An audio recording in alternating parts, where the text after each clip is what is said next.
Hang on. Hi, everyone. I'm Lisa Yaszek. I'm a Regents Professor of Science Fiction Studies in the School of Literature, Media, and Communication at Georgia Tech. Today, we're going to look at scenes from science fiction movies and shows, contextualize these stories, and dig into why we love them. This is The Expert Take.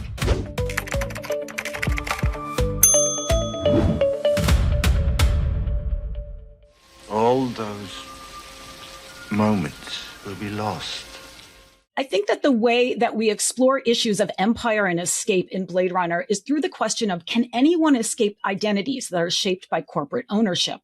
And that's part of what's so amazing about this scene with Roy, is that it's not just his death scene. It's his last attempt to teach Deckard both what it means to be a slave or a product of the Tyrell Corporation, and also how you might escape that kind of corporate control. It's interesting, of course, because this speech is so moving, and essentially it's the most human speech we get in the entire movie, and it's delivered by the character who is the most clearly non-human character. And of course, this should remind us that the Tyrell Corporation's motto is more human than human. And that is exactly the problem of the movie. When you create beings that are greater than yourselves, how are you going to control them? Now, of course, the Tyrell Corporation attempts to do this, not just by shaping and limiting the lifespan of the replicants' actual bodies, but by giving them implanted memories. And one of the ways that they resist this throughout the entire movie is by insisting on the importance of lived experience. And that seems to be very much the lesson that Roy is trying to teach Deckard here. On the one hand, of course, this speech is incredibly passionate and really seems to emphasize the importance of lived experience to the replicants, as Roy desperately, in his final dying moments, attempts to share those memories that feel most central to him and that most define him with Deckard. And it seems from Deckard's reaction, which is sort of thoughtful and quiet, that he might actually finally be absorbing the lessons that people have been trying to teach him throughout the movie. That it's not a matter of who programs you, but what you do with your experiences. So in terms of the actual speech, it's pretty well known that Rutger Hauer actually rewrote that speech the night before they shot it to make sure it had the real sort of emotional punch that he wanted to convey with it. And he really shortened it, and he added a reference to the Tannhauser Gate. And that's really interesting because, as those of you who are astronomy fans know, there's no Tannhauser Gate up there in the sky. That's actually probably a reference to German composer Richard Wagner's mid-1800s opera, Tannhauser, which is itself a reference to a series of German medieval myths that are all about creating art, recording memory and experience, and proving authenticity. So the question seems to be, are these really Roy's memories, or are these just another set of implants? And I think that question is further reinforced by the way the entire scene is lit by a huge neon sign that says TDK. Now, if you're under 40, you probably don't know what TDK is, but if you're older than 40, you will.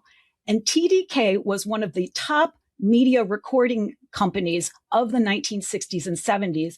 And in particular, they were known for their incredible fidelity and recordings that sounded more live than live experience itself.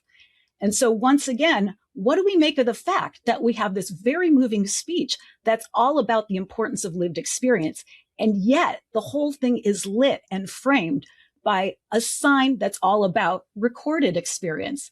It seems, once again, that we can't really trust that even our memories of our own lived experiences are real. And that shows the extent of the power that the Tyrell Corporation seems to have.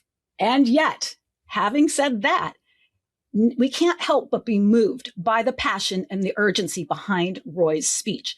And that might actually be the real key to escape in Blade Runner. If the corporation owns your body and owns your mind, the one thing it still doesn't own is your ability to take what's been given to you and make meaning out of it in your own way. What Roy does is he creates a narrative of himself and his life, and he passes that on to Deckard, because that's what really matters, is not what's been given to you, but what you do with the hand you've been dealt. No! Don't touch the missile battery switch.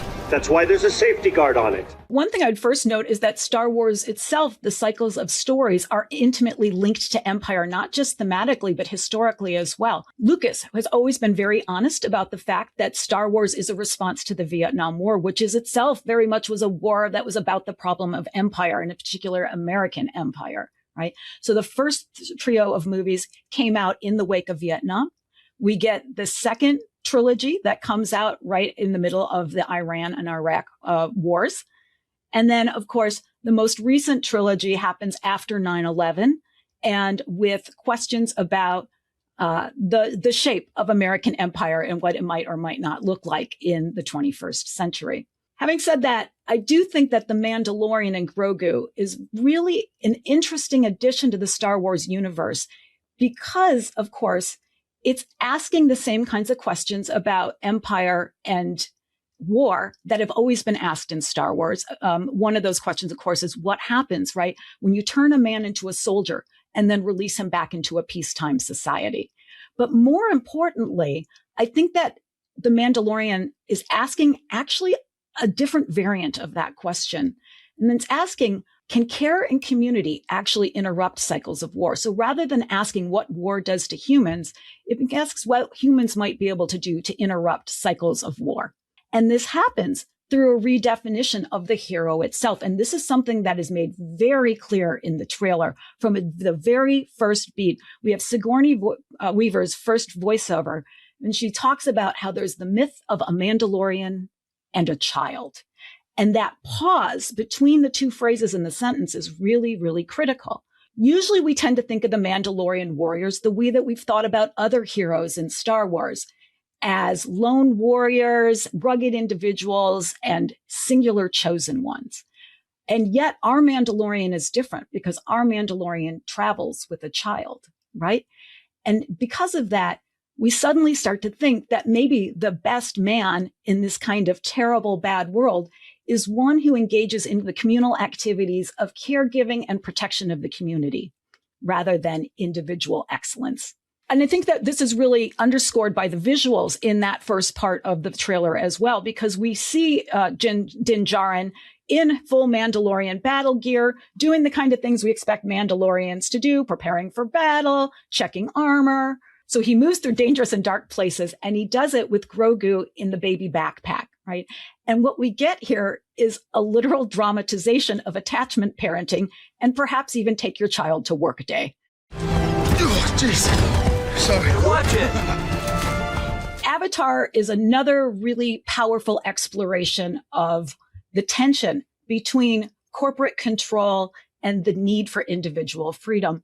And in particular, Avatar asks us the question of whether or not embodied freedom can exist within colonial and corporate systems that are providing us with the actual tools to create that kind of freedom in the first place. The first part of the scene very much is both a dramatization of science in action, and a very exciting one at that, and also a really good exploration of the kinds of control that are exerted by corporations over individual bodies. The transfer lab itself is a really carefully orchestrated space of science in action. Everyone is in lab coats. Everyone has these really wonderful digital heads-up displays so that they can map every single thing that's happening to Jake and the other characters during their uploads into the avatar bodies. And of course, we get a whole bunch of almost mission control like chatter with checklists and protocols and a countdown even. And so it seems really a lot more like we're about to launch someone into space than to do a medical procedure on them. This is very different than how Jake himself moves through the scene. Jake's actions are spontaneous and they're individualized, and he seems to offer a real alternative, a kind of freedom compared to the carefully scripted control. He refuses to let anyone help him get into the transfer pod. He gets him into himself. And then once he's transferred into the avatar body, he refuses to deal with the checklists and the questions, and instead quickly rips off all of the monitors, stumbles around the room till he gains his feet, and then bursts free out of the lab. And then we see him running past the basketball courts and into a sort of Edenic space full of flowers and plants and trees as he so happily digs his toes into the dirt, clearly relishing the freedom of this new body. I think that Cameron is asking us how free Jake really is and what the cost of that freedom might be throughout the rest of this scene. We don't just see Jake escaping the lab and running from freedom. We jump back and forth from Jake in his avatar body running away from the lab to Jake in his human body, still inside the transfer pod, pale, still, and surrounded by technology.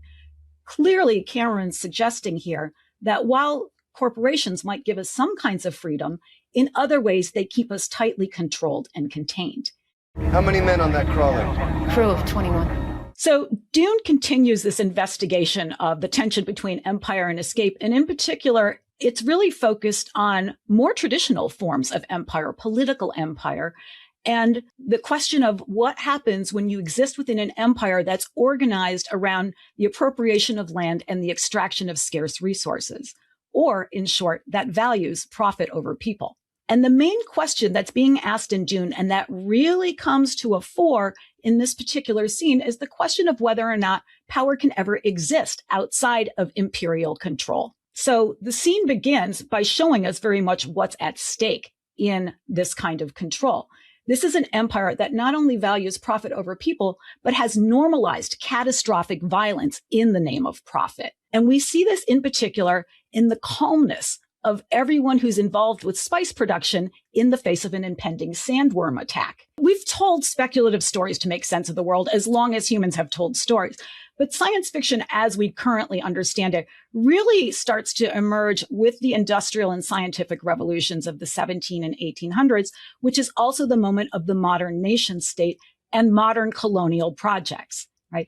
And I think it's no surprise, in fact, that science fiction comes into its own as a genre in the late 1800s, right around the same time that we have the official closing of the American frontier. Because science fiction tells us that we're not done exploring and the frontier isn't really closed. We simply have to move to a new frontier off planet if we've already discovered all of the ones on planet. At the same time, this is the beginning of modern nation states and the beginning of modern colonial projects. So from the very beginning, science fiction is thinking about empire, the ways that empire is extended by new sciences and technologies, the ways that it may or may not be celebrated by those who experience it either as members of colonial and occupying forces or as perhaps the people who are being colonized. And so while these questions have always been with us, I do think that they come to a particular head in the 1960s and 70s, which is when most of our modern science fiction stories that we're really interested in today are either first conceived of or start to actually be recorded and disseminated. And of course, the 60s and 70s is an important moment because it's the moment of decolonization, when European and American empires begin to see their own limits and when indigenous people around the world begin to claim their own rights and their own nation states. And I think that that tension between when do we agree to be part of empire and when is empire something that's dangerous and limiting for us really start to come to a head. It's on the other side of the manual calibration. I don't think he knows what he's doing.